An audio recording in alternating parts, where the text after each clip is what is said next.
जब कपटी मुनि ने यह कहा कि मैं तुम्हारे ऊपर परम प्रसन्न हूँ, जो इच्छा हो वह वरदान मांग लो। भानु बड़े प्रसन्न हो गए और चरण में वंदन करते हुए, प्रणाम करते हुए अनेक प्रकार से विनती किए। इसके बाद कहा कि हे कृपा सिंधु, हे महात्मा,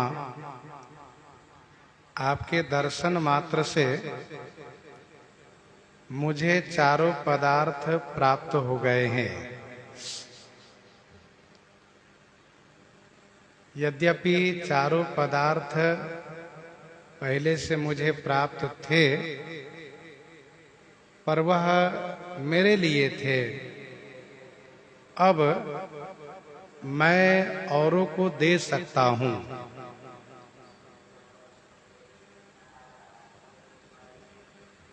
आपने कहा कि वरदान मांगो, मैं प्रसन्न हूँ। मैं भी सोचता हूँ कि आपको प्रसन्न देख करके, आपसे अगम वरदान मांग करके, कठिन वरदान मांग करके शोक से मुक्त हो जाऊं।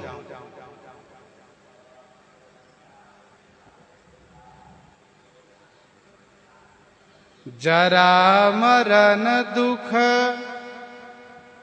रहित तनु, समर जीतै जन को। एक छत्र रिपुहीन मही, राज कलप सत हो। राज कलप सत हो।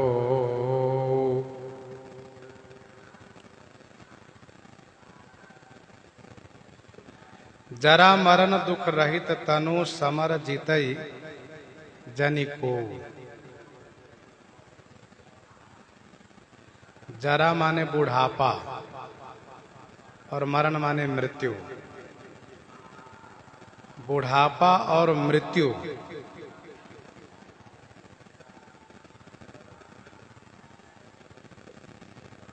दुख से रहित मेरा शरीर हो जाए। जरा माने बुढ़ापे का जो दुख होता है, तमाम रोग हो जाते हैं, उन जरा अवस्था जन्य दुखों से रहित हो जाऊं। और मृत्यु का कलेश होता है, तो उस मृत्यु के दुख से भी रहित हो जाऊं। समर जीतई जनि को। समर माने युद्ध भूमि में मुझे कोई जीत ना पावे।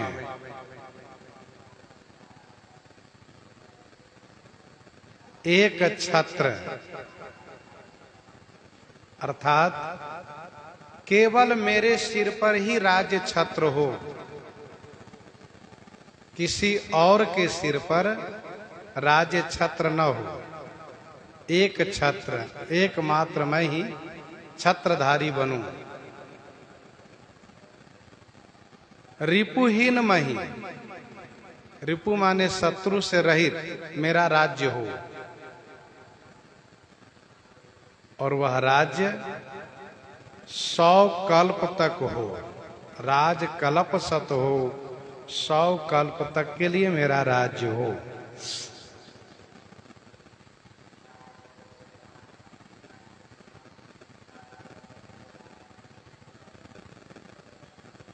जरा मरण दुख रहित तनु, समर जीतई जनि को। कपटी मुनि ने प्रताप भानु से अपने बारे में यह कहा है कि जब से मेरी सृष्टि हुई है, जब से मेरा जन्म हुआ है, तब से मेरी मृत्यु नहीं हुई है।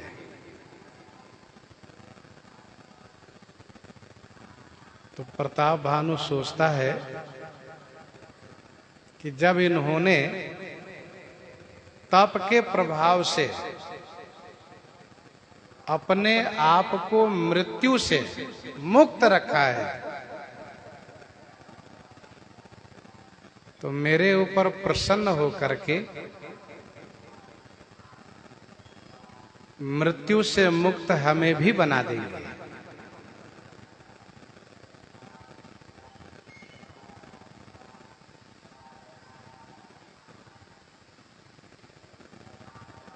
और कपटी मुनि ने यह भी कहा है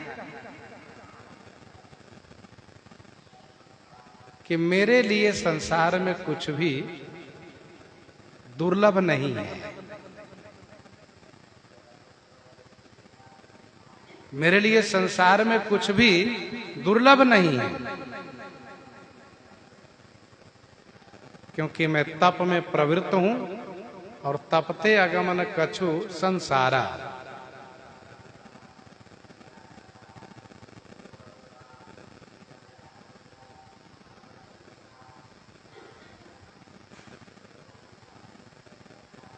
आगे कहेगा, सत्य कहूं भूपति सुन तो ही, जग नाहिन दुर्लभ कछु मोहि। तो इसीलिए प्रताप भानु ने कठिन वरदान मांगा है। मेरा शरीर जरा मरण दुख से रहित हो, बुढ़ापा ही ना आवे, मैं हमेशा जवान बना रहूं और मेरी मृत्यु ना हो। सोचा प्रताप भानु ने कि यदि मैं मांग लूं कि मैं जवान बना रहूं और जवानी मेरी मृत्यु हो गई, तो बहुत ऐसे लोग हैं जवानी में ही मृत्यु को प्राप्त कर जाते हैं। इसीलिए कहा कि मैं युवा बना रहूं और मेरी मृत्यु न हो।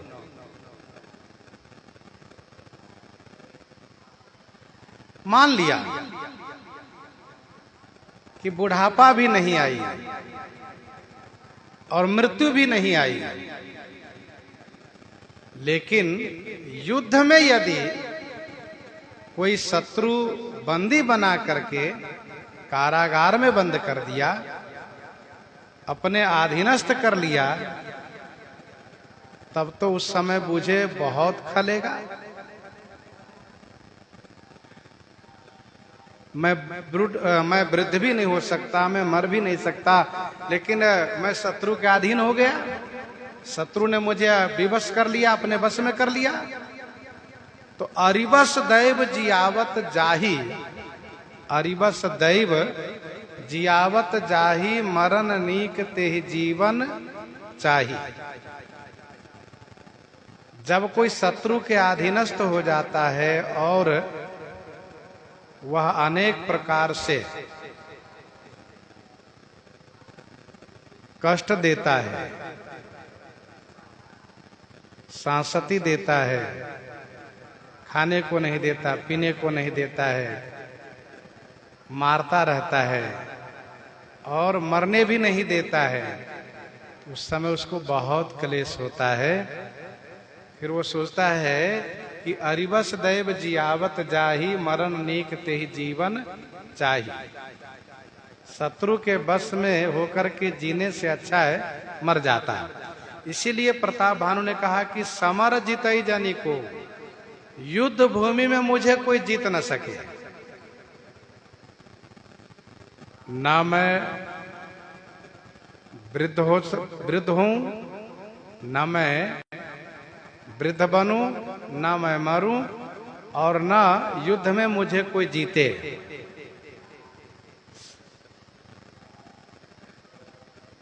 मेरा राज्य एक छत्र हो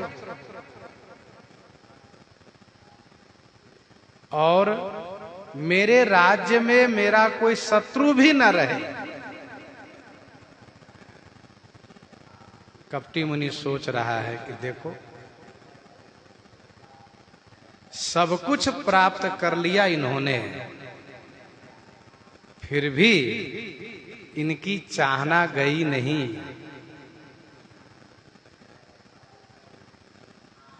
सप्तद्वीप भुजबल बस किन्हे, सप्तद्वीप व्रती राजाओं को अपने अधीनस्थ कर रखा है। इसके बाद भी इसको संतोष नहीं है। सोचता है कि मेरा राज्य शत्रु से रहित हो, मेरा राज्य शत्रु से रहित हो, कोई शत्रु न रहे, क्योंकि शत्रु कांटा के समान होता है, शत्रु कांटा के समान होता है। जिस प्रकार से कोई प्रेम में याद करता है, जिस प्रकार से प्रेम में अपने प्रेमी को कोई याद करता है, उसी प्रकार से दुश्मनी में शत्रु को कम याद नहीं करता है, वह भी बहुत याद करता है। अर्थात हमेशा उसका चित्त मन शत्रु में लगा रहता है। तो शत्रु कांटे के समान होता है। जैसे कांटा पांव में चुभ गया हो तो बार बार मन में कसकता है, अरे कांटा लगा है, कांटा लगा है। वैसे ही कोई शत्रु है तो मन में यह सालता है, यह कसक होती है, ये शत्रु मेरा है। और यदि कोई सबल शत्रु है तो उसकी नींद हराम हो जाती है,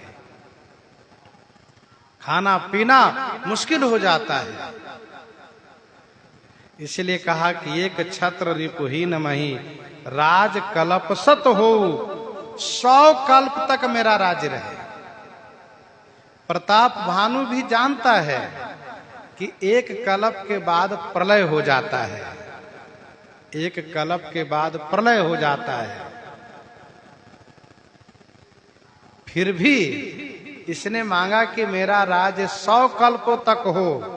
अर्थात महाराज, जैसे आप अजर अमर बने हुए हैं, उसी प्रकार से मेरा राज्य भी अखंड बना दीजिए। मेरे राज्य में 100 कल्पों तक प्रलय ही न हो, प्रलय ही न हो, ऐसी व्यवस्था आप कर दीजिए, ऐसी कृपा कर दीजिए।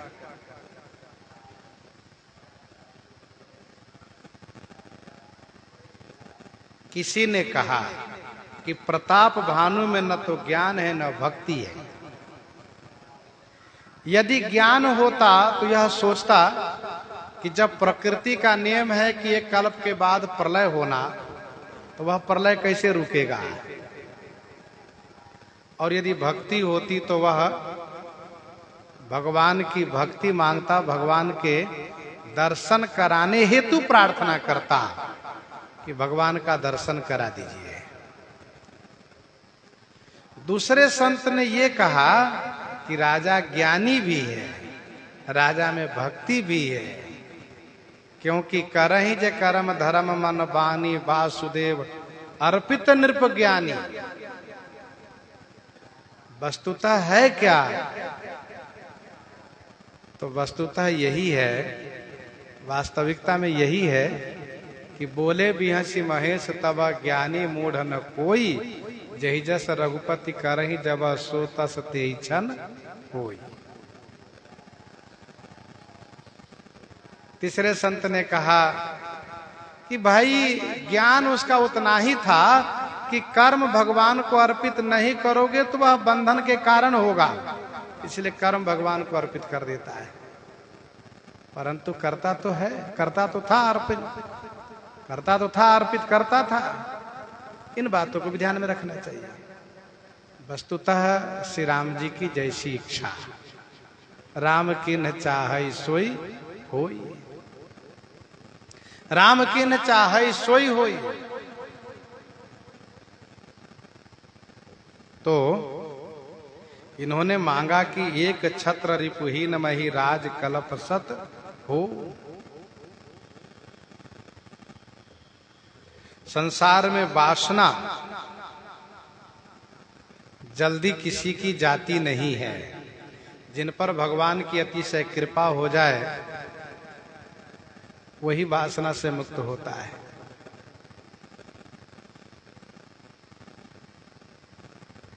दीन कहे धनवान सुखी,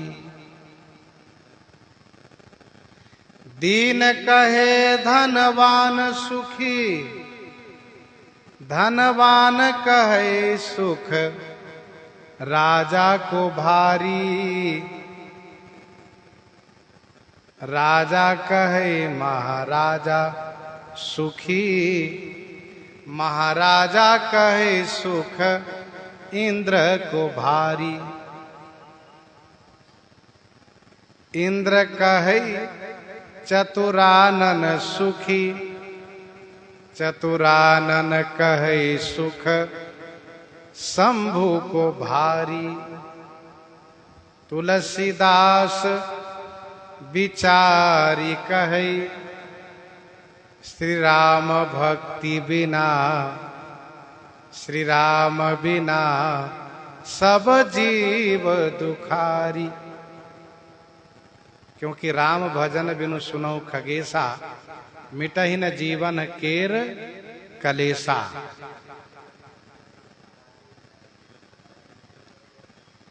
संसार में भौतिकता की प्राप्ति होती है, संसार में भौतिकता की प्राप्ति होती है, वैभव की प्राप्ति होती है, धन की प्राप्ति होती है, तो वह व्यक्ति उसकी ओर नहीं देखता है जो उससे कम है, वह उसकी ओर देखता है जो उससे ज्यादा है। तो सोचता है कि यहाँ तक आया हूं, अब इसके बराबर होना है, उसके बराबर हो गया तो अगला जो दिख रहा है उसके बराबर होना है। इस प्रकार से सोचता रहता है। तो दीन कहे धनवान सुखी, धनवान कहे सुख राजा को भारी, राजा कहे महाराजा सुखी, महाराजा कहे सुख इंद्र के भारी। इंद्र कहे चतुरानन सुखी, चतुरानन कहे सुख शंभु को भारी। तुलसीदास विचारी कहे राम बिना सब जीव दुखारी।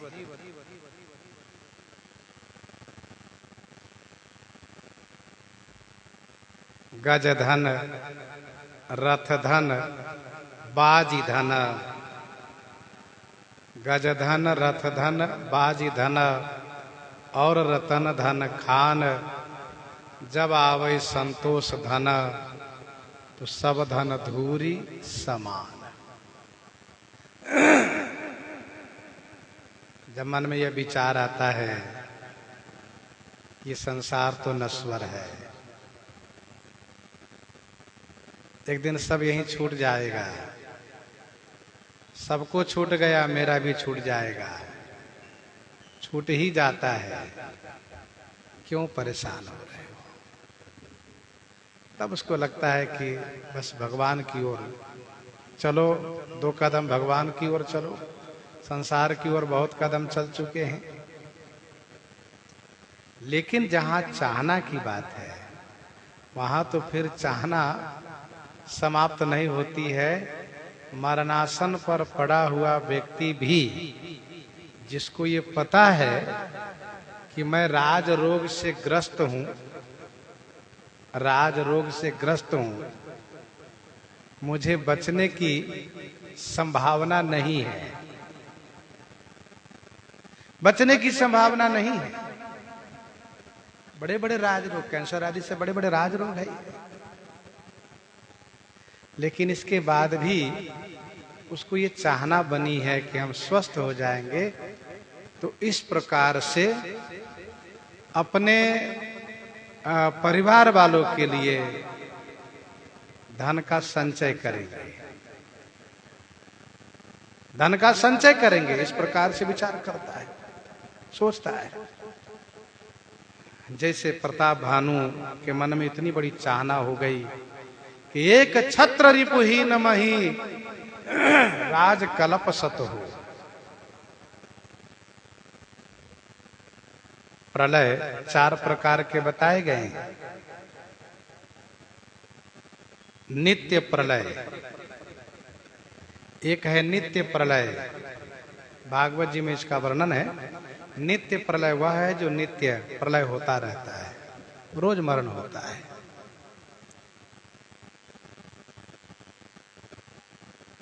दूसरा है नैमित्तिक प्रलय। नैमित्तिक प्रलय है, यह प्रलय होता है ब्रह्मा जी के शयन करने पर। नैमित्तिक प्रलय ब्रह्मा जी के शयन करने पर होता है, इसको नैमित्तिक प्रलय कहा जाता है।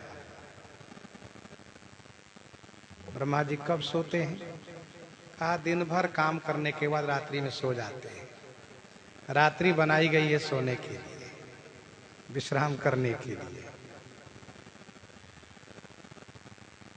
दिन भर परिश्रम करते हैं ब्रह्मा जी, रात्रि में विश्राम करते हैं। इनका दिन कितना बड़ा है? जैसा कि शास्त्र में लिखा है, चतुर्युग सहस्रानि दिन मेकम पितामह। चतुर्युग सहस्रानि दिन मेकम पितामह। चारों युग 1000 बार बीत जाते हैं, तब ब्रह्मा जी का एक दिन होता है। 1000 बार सतयुग, 1000 बार त्रेता, 1000 बार द्वापर और 1000 बार कलयुग। ये चारों युग जब 1000 बार बीत जाते हैं, तब ब्रह्मा जी का एक दिन होता है।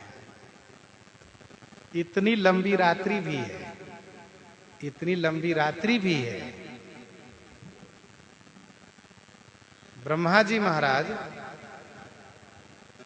के दिन इतना बड़ा है, इसी दिन से 7 दिन का सप्ताह है, 30 दिन का महीना है।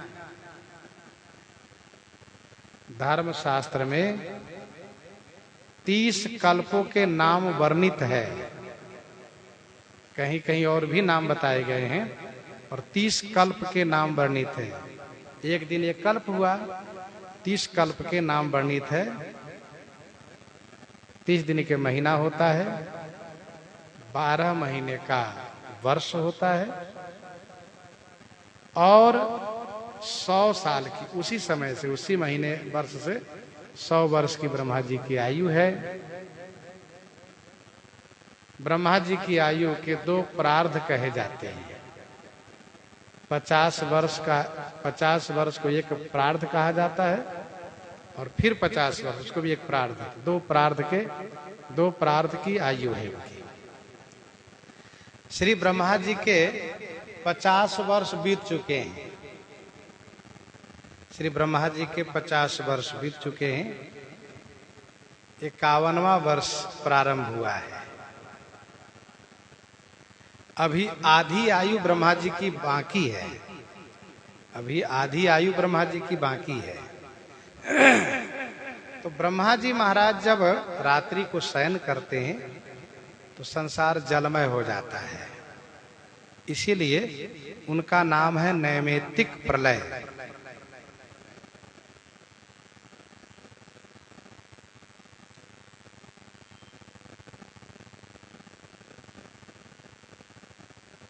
श्री ब्रह्मा जी महाराज फिर प्रातः काल ब्रह्म मुहूर्त में जगते हैं, स्नान करते हैं, नियम भजन करते हैं, पूजा पाठ करते हैं। फिर इसके बाद सृष्टि के कार्य में लग जाते हैं। ये इनके नित्य का काम है।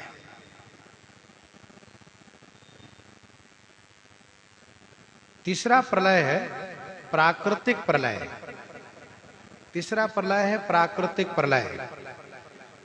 हाँ, प्राकृतिक प्रलय उसको कहा जाता है, किसको? जिसमें ब्रह्मा जी को मोक्ष हो जाता है। जिसमें ब्रह्मा जी को मोक्ष हो जाता है, उनकी आयु पूरी हो जाती है, फिर उनको मोक्ष हो जाता है। इसके बाद संसार का कार्य कुछ काल के लिए स्थगित रहता है। संसार का जो रचना कार्य है, जो भी इसका कार्य संसार का स्वरूप है, वो स्थगित रहता है कुछ काल के लिए। फिर समय आने पर दूसरे ब्रह्मा जी का जन्म होता है, फिर तपस्या करते हैं वे, और फिर वे ब्रह्मा जी भगवान के द्वारा वेद का ज्ञान प्राप्त करके और फिर सृष्टि के कार्य में संलग्न हो जाते हैं। तो एक ब्रह्मा जी का जो मोक्ष होता है उसको प्राकृतिक प्रलय कहा जाता है।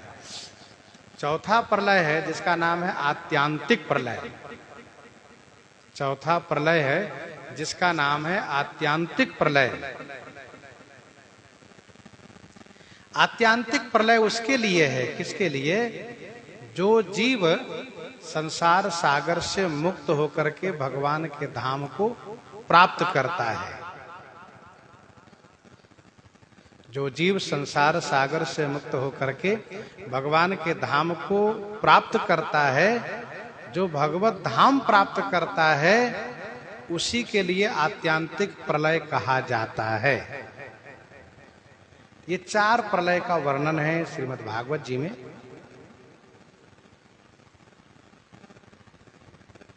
प्रताप भानु ने कपटी मुनि से मांगा है, एक छत्र रिपुहीन मही राज कल्प सत हो, 100 कल्प तक मेरा राज्य हो। अर्थात 100 कल्प तक प्रलय ही न हो। जैसे आप बने हुए हैं वैसे ही आपका चेला, आपका पुत्र या प्रताप भानु भी बना रहे। लेकिन कैसे बना रहे? तो जरा मरण दुख रहित तनु समर जितई जनि को, एक छत्र रिपुहीन मही राज कल्प सत हो। एक बात ध्यान दीजिएगा, बहुत बड़ी चाहना अथवा यूं कहिए बहुत बड़ा लोभ मनुष्य के मृत्यु का कारण बन जाता है।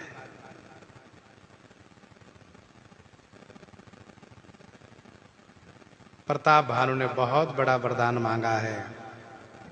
कपटी मुनि ने क्या कहा? कहता पस निरप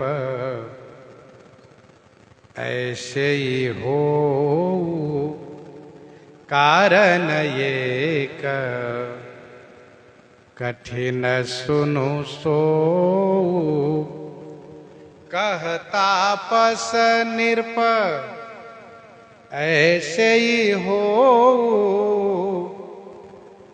कारण एक कठिन सुनु सो। कारण एक कठिन सुनु सो। तापस ने कहा, निरप ऐसे ही हो। राजन ऐसा ही हो। कहा तापस निरप ऐसे ही हो। निरप शब्द दोनों ओर भी लगा सकते हैं समझने के लिए। तापस निरप ने कहा निरप ऐसे ही हो। और केवल प्रताप भानु के पक्ष में अर्थ लगाने में तपस्वी ने कहा, उस कपटी मुनि ने कहा निरप ऐसे ही हो। ऐसे ही माने तथास्तु। कारण एक कठिन, इसमें एक कारण है। मेरे वरदान को पूरा होने में एक कारण है और वह कठिन है। सो सुनो, सो माने वह भी सुनो। राजन तुमने वरदान मांगा, मैंने दिया, तथास्तु कहा, परंतु उसको पूरा होने में एक कारण है। एक ही कारण है, दूसरा नहीं, एक ही कारण है और वो भी कठिन है। उसको भी सुनो क्या कारण है और वो कठिन कारण कौन है वह सुनो। कालऊ तुए पद नायहि सीसा, कालौ तुए पद नायहि सीसा, एक विप्र कुल छाड़ी महिषा, एक विप्र कुल छाड़ी महिषा।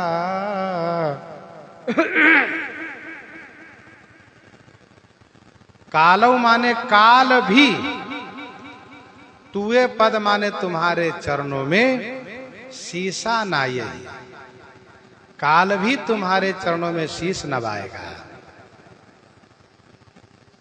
वह काल जो सबको मारता है, सबको भक्षण करता है, वह काल भी तुम्हारे चरणों में प्रणाम करेगा। महिषा एक विप्र कुल छाड़ी, एक ब्राह्मण कुल को छोड़ करके, हे महिषा, हे राजन, एक ब्राह्मण कुल को छोड़ करके तुम्हारे चरणों में काल भी मस्तक नवाएगा।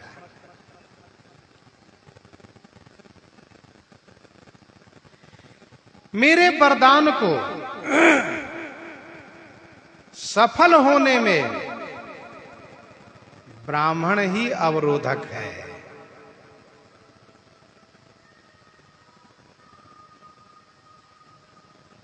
ब्राह्मण अवरोधक है। मैं काल से बचा सकता हूं, परंतु ब्राह्मण से नहीं बचा सकता हूं, क्योंकि तप बल विप्र सदा बरियारा, तप बल विप्र सदा बरियारा, तिनके कोपन को रखवारा, तिनके कोपन को रखवारा। ब्राह्मण तप बल से हमेशा बलवान रहा है और आज भी है। तपबल विप्र सदा बरियारा, तप के बल से विप्र माने ब्राह्मण, सदा माने हमेशा, बरियारा माने बलवान रहा है, शक्तिशाली रहा है।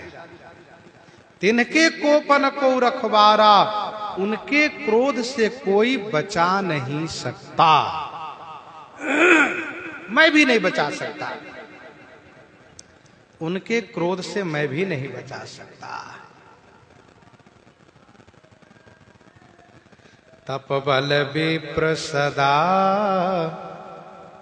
बरियारा, तिनके कोपन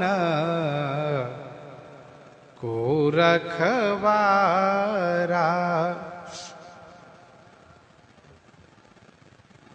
ब्राह्मण का धन है तप, तप से ब्राह्मण हमेशा बलवान बने रहे हैं।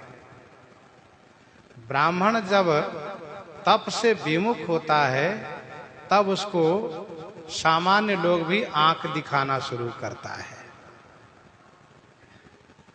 फिर वह बलहीन हो जाता है। तप पारायण ब्राह्मण सदैव बलवान रहा है। सम्यक मुनि के पुत्र श्रृंगी, जिन्होंने राजा परीक्षित को श्राप दिया, वह श्राप उनके लिए लागू हो गया। श्रृंगी का वह तप है। भगवान श्री शंकर जी कहते हैं, इंद्र कुलिस मम शूल विशाला, काल दंड हरि चक्र कराला, इंद्र कुलिस मम शूल विशाला। काल दंड हरि चक्र कराला, जो इन कर मारा नहीं मरई, जो इन कर मारा नहीं मरई। विप्रद्रोह पावक सो जरई। भगवान भोलेनाथ श्री शंकर जी कहते हैं, इंद्र के कुलिस से, मेरे विशाल त्रिशूल से, काल के दंड से, हरि के कराल चक्र से जो बच जाएगा वह भी ब्राह्मण के कोप से नहीं बच सकता। विप्रद्रोह पावक सो जरई। ब्राह्मण से द्रोह करने वाला बच नहीं सकता, नहीं बच सकता है। पूरा वंश के वंश सफाया हो जाता है, क्योंकि ब्राह्मण का तेज अत्यधिक होता है। तो ब्राह्मण जब तप पारायण होते हैं तो उनको कोई आंख नहीं दिखा सकता, किसी की हिम्मत नहीं उनके सामने ठहर जाए। प्रताप भानु से कपटी मुनि ने तप की महिमा बखान किया है। तपबल ते जग सृजय विधाता, तपबल विष्णु भय परित्राता, तपबल शंभु करे संहारा। तो तपबल विप्र सदा बरियारा, तिनके कोपन को रखवारा। कोई नहीं बचा सकता। राजन, मैं तुम्हें काल से निर्भय कर सकता हूं, परंतु ब्राह्मण से नहीं। और एक बात बताऊं, जो विप्रन बस करहु नरेसा, जो विप्रन बस करहु नरेसा, तो तुए बस विधि विष्णु महेशा।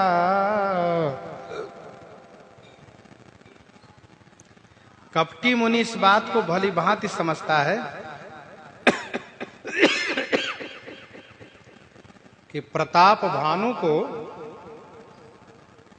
ब्राह्मण श्राप के अलावा किसी और के द्वारा अंत नहीं किया जा सकता है। इसको ब्राह्मण श्राप से अंत किया जा सकता है, लेकिन ब्राह्मण श्राप इनको देंगे कैसे? क्योंकि ये तो ब्राह्मण के बहुत बड़े भक्त हैं राजा।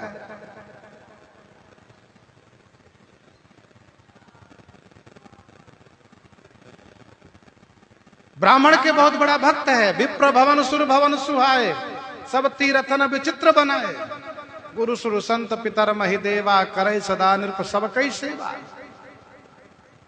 बड़े बड़े यज्ञ प्रताप भानु करते हैं, किए हैं, जिसमें ब्राह्मणों को इच्छा के अनुकूल दान दिए हैं। ब्राह्मण सब प्रसन्न है इन पर। इसीलिए कपटी मुनि ने बड़ी युक्ति से छल पूर्वक ब्राह्मण से ही श्राप दिलाने की योजना बनाया है। जो ब्राह्मण प्रताप भानु पर हमेशा अनुकूल रहने वाले हैं, आशीर्वाद देने वाले हैं, जिन ब्राह्मण के भक्त होकर के प्रताप भानु जीते हैं, उन ब्राह्मणों को वश में करने की बात कपटी मुनि कह रहे हैं। जो विप्रन बस करहु नरेशा, तौ तुए वश विधि विष्णु महेशा। ब्राह्मण को बस में कर लिए तो समझ लो श्री ब्रह्मा जी, विष्णु जी और महेश जी तीनों तुम्हारे बस में हो गए। और तीनों बस में हो गए तो फिर मेरे जैसा क्या, मुझसे भी अधिक अच्छे हो जाओगे, मेरे जैसे बन जाओगे।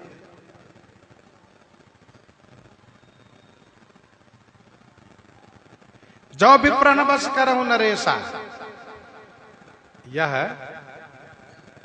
कपटी मुनि बता रहा है, लेकिन यह नहीं बता रहा है कि ब्राह्मण को कैसे बस किया जाएगा, यह नहीं बता रहा है। क्यों? इसलिए कि अभी तुरंत बता दूंगा तो फिर मैं इसको गुप्त रखने के लिए कैसे कहूंगा। तुरंत बता दूंगा कि ब्राह्मण को ऐसे बस किया जाएगा तो फिर मैं इस बात को कैसे कहूंगा कि इस बात को तुम छुपा के रखना। प्रताप भानु कह सकता है कि आपने तो तुरंत बताया और आप हमसे कहते किसी को बताना नहीं। इसलिए कपटी मुनि अभी धीरे धीरे राजा को पाठ पढ़ा रहा है। कहा कि ब्राह्मण को बस में कर लो तो त्रिदेव बस में हो जाएंगे। मन कर्म वचन कपट तजी जो कर भूसुर सेव। मन कर्म वचन कपट तजी जो कर भूसुर सेव। मोहि समेत बिरंचि शिव बसता के सब देव। मोहि समेत विरंचि शिव बसता के सब देव।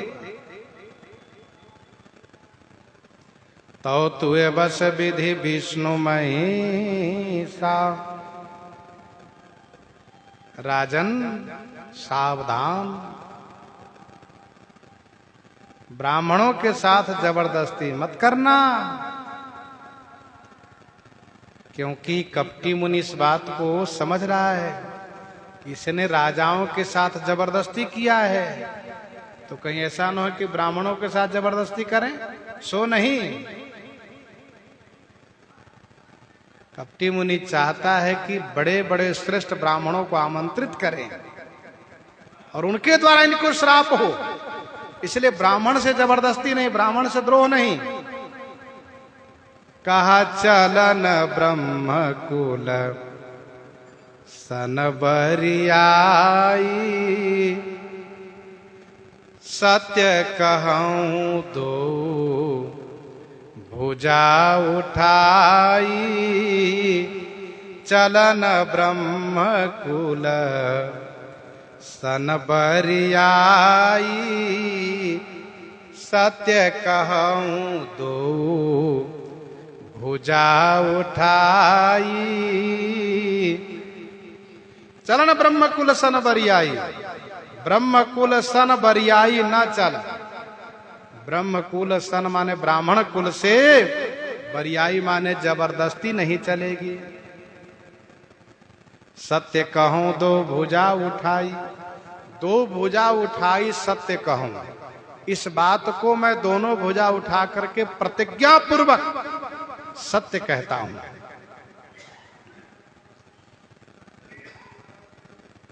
प्रताप भानु सभी राजाओं को जबरदस्ती बस में किए हैं। जहां तहां परी अनेक लड़ाई, जीते सकल भूप बरियाई। कपटी मुनि कहता है कि चलन ब्रह्म कुल सन बरियाई। सत्य कहूं दो भुजा उठाई।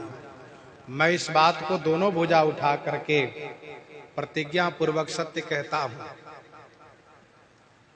देखो, विशेष बात को प्रतिज्ञा पूर्वक कहने के लिए भुजा उठाई जाती है।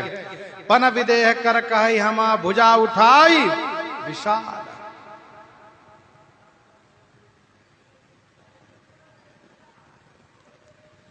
तो पन विदेह कर कहि हमा भुजा उठाई विशाल। तो सत्य कहूं दो भुजा उठाई। ब्राह्मण से जबरदस्ती नहीं चलती है, क्योंकि ब्राह्मण के पास ब्रह्म तेज होता है।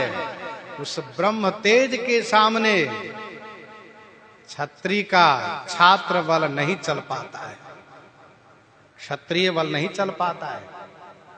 इतिहास साक्षी है।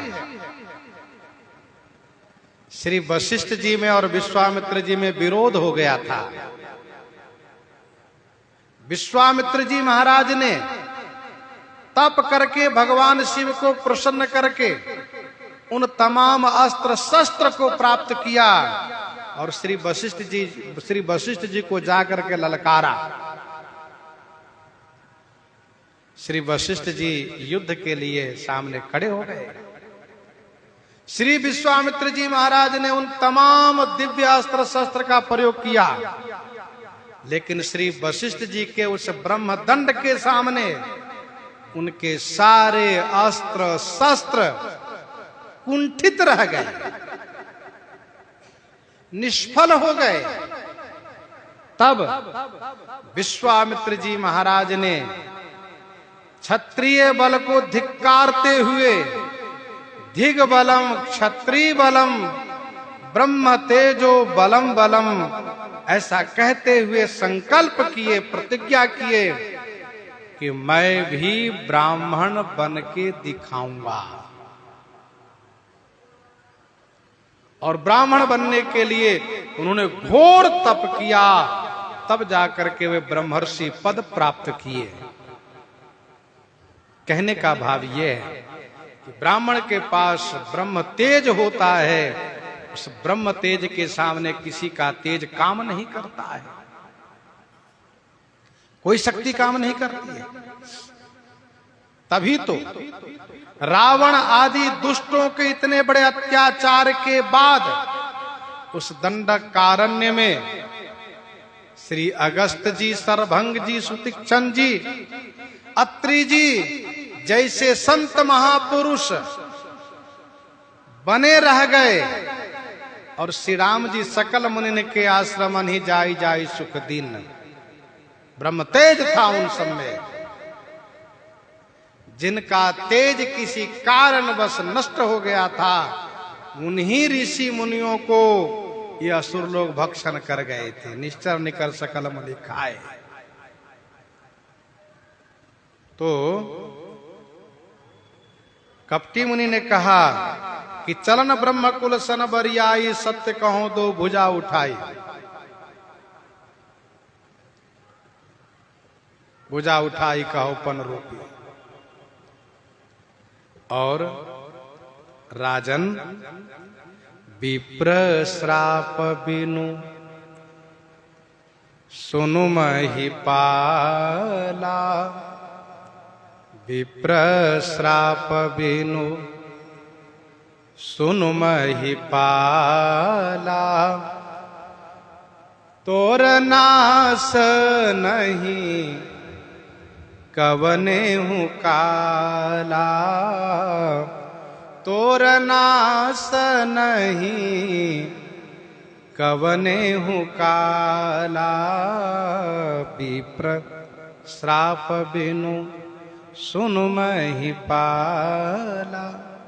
हे महिपाल सुनो, विप्र श्राप बिनु कवने हूँ काला, तोर नाश नहीं। ब्राह्मण के श्राप के बिना तुम्हारा नाश किसी भी काल में नहीं होगा, किसी भी काल में नहीं, कभी भी नहीं। तुम मेरे जैसे ही अमर हो जाओगे हमेशा हमेशा के लिए। पर ब्राह्मण के श्राप से डर है। कपटी मुनि ने कहा है कि ब्राह्मण को बस करने से सब देवता बस में हो जाएंगे, लेकिन कैसे बस किया जाएगा उपाय नहीं बताया है। यह जानने के लिए यदि प्रताप भानु बस करना चाहेंगे तो मैं बताऊंगा उपाय। विप्र श्राप बिनु सुनु महिपाला, तोर नाश नहीं कवन हूँ काला, हर शिवराव बचन सुनीतासु, नाथन होई मोर अब नासु, हर शिवराव बचन सुनीतासु, नाथन होई मोर अब नासु।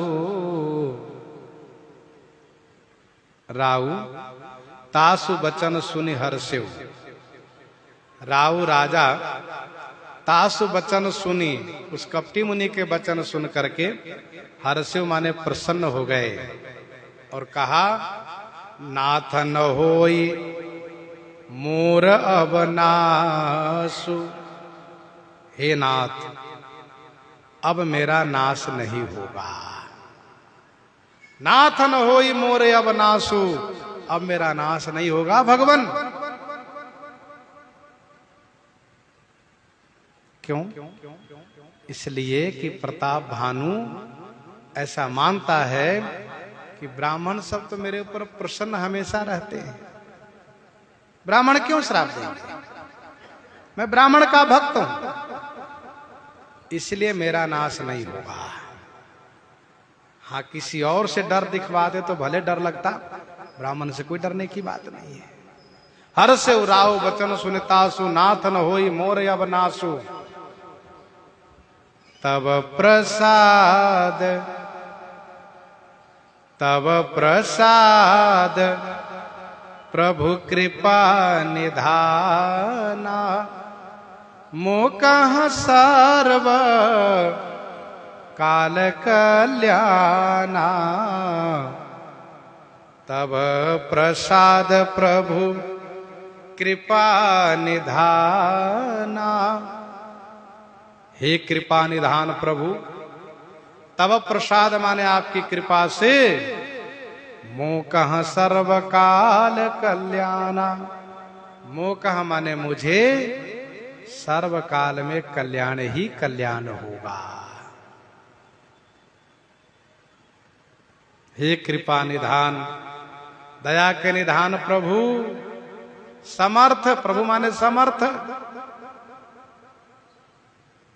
आप जैसे संत महापुरुषों का दर्शन कितना बड़ा कल्याणकारी होता है, मुझे समझ में आया। आप इतने प्रसन्न हो गए, कृपा की वर्षा किए मेरे ऊपर।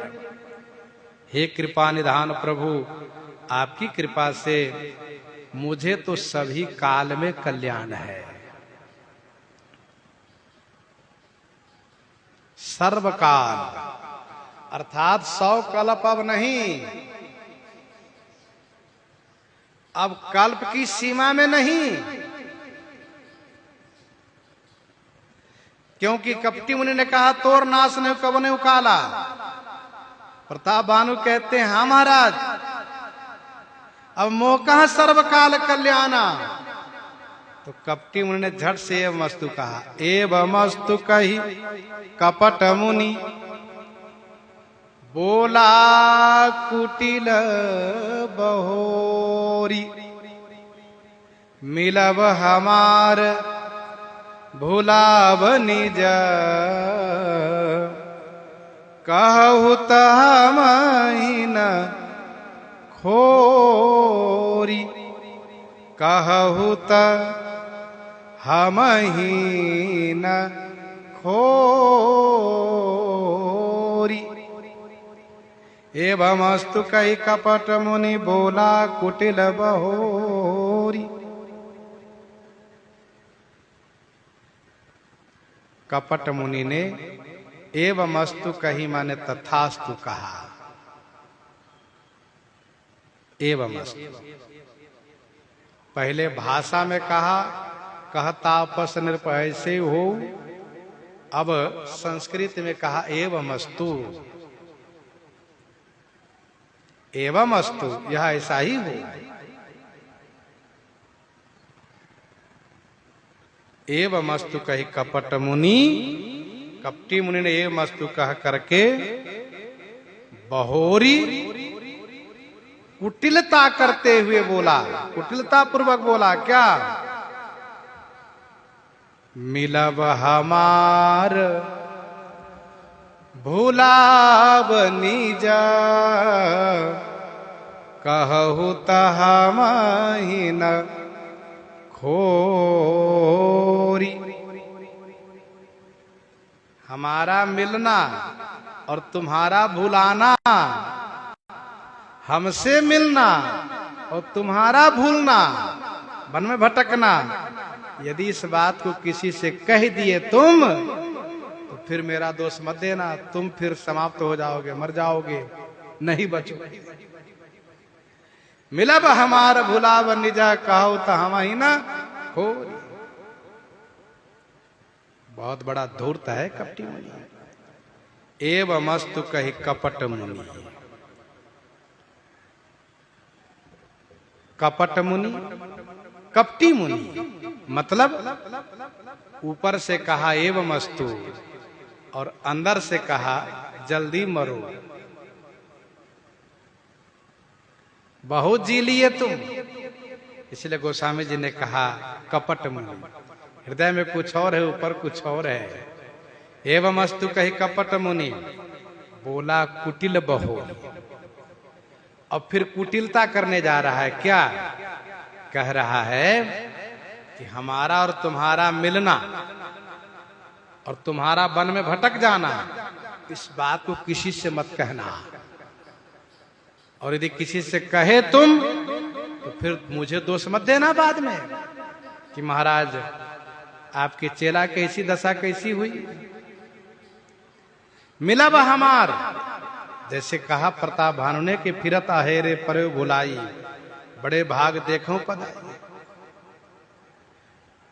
अब कपटी मुनि सोच रहा है कि प्रताप भानु का मंत्री बड़ा बुद्धिमान है, धर्म रुचि बहुत दिमागदार है, बहुत बुद्धिमान है। वो छोटी छोटी बात पर बड़ी गंभीरता से विचार करता है। यदि ये प्रताप भानु धर्म रुचि मंत्री से कह दिया कि जंगल में मुझसे एक तपस्वी मिले हैं और उनसे इस प्रकार से वार्ता हुई है और उन्होंने मुझे इस प्रकार से वरदान दिया है, तो वो प्रताप भानु के इस बात से सहमत न हो करके बल्कि वह चिंतन करेगा और वह इस बात को जरूर सोचेगा कि कोई न कोई तपस्वी वेश में प्रताप भानु के शत्रु है। और फिर वो कहेगा कि राजन चलिए हम भी मिलना चाहते हैं, एक बार आप उनसे मिलवाइए, एक बार हम मिलेंगे तब आगे की कार्य हो। और फिर उसकी बुद्धि के आगे हमारी बुद्धि काम नहीं करेगी। बहुत बुद्धिमान है धर्म रुचि मंत्री, इसीलिए कहा इस बात को गुप्त रखो। मिलब हमार भुलाव निज, कहु तह मही न खोरी। इसलिए ताते मैं तो ही बर जाऊं राजा, ताते मैं तो ही बर जाऊं राजा, कहें कथा तब परम अकाजा, कहे कथा तब परम अकाजा, ताते मैं तो ही बर जाऊं राजा। हे राजन, ताते माने इसीलिए मैं तो ही बर जाऊं, तो ही माने तुम्हें बर जाऊं माने मना करता हूं, रोकता हूं, क्योंकि कहे कथा तब परम अकाजा। यदि किसी से तुम यह कथा सुना दिए कि वन में एक तपस्वी से मुलाकात हुई है जो परम सिद्ध संत हैं, जैसे तुम कथा सुनाए वैसे तुम्हारी हानि हो जाएगी, इसीलिए मैं तुमको मना करता हूं। छठे श्रवण या परत कहानी, नास तुम्हारा सत्य मम बानी। छठे श्रवण या परत कहानी। छठे श्रवण माने छठवें कान में यह कहानी जैसे पड़ी तो राजन तुम्हारा नाश हुआ, ये मेरी सत्यवाणी है। इस प्रकार से मानो श्राप दे दिया, लगा दिया शर्त। यदि तीसरे से कहे 6 कान में बात गई कि तुम मरे, इसलिए किसी से मत कहना। इस प्रकार से कपटी मुनि बड़ी सावधानी पूर्वक प्रताप भानु को पढ़ा रहा है, शिक्षा दे रहा है। प्रसंग को हम आप यहीं पर हृदयांगम करते हैं। आइए श्रवण करते हैं श्री भक्तमाल जी से।